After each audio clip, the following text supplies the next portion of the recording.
Integrating Zapier with WordPress allows you to automate various tasks and connect WordPress with other apps and services.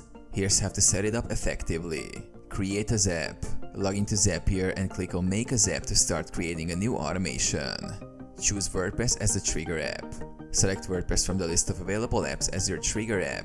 You will need to connect your WordPress website to Zapier using the Zapier plugin for WordPress or the Zapier API. Set up trigger events. Choose a trigger event such as new post published, new user registered, or new comment added on your WordPress site. Zapier will monitor these events to initiate your automation. Connect Action App.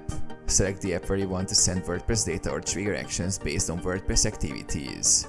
This could be your CRM, email marketing platform, Google Sheets, or any other supported app. Map data fields. Map the data fields from WordPress to corresponding fields in your chosen action app. Ensure data is correctly mapped for seamless integration.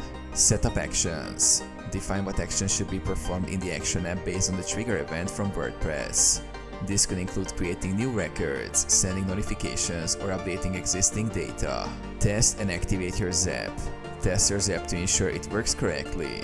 Once satisfied, activate your Zap to start automating tasks based on activities from your WordPress site.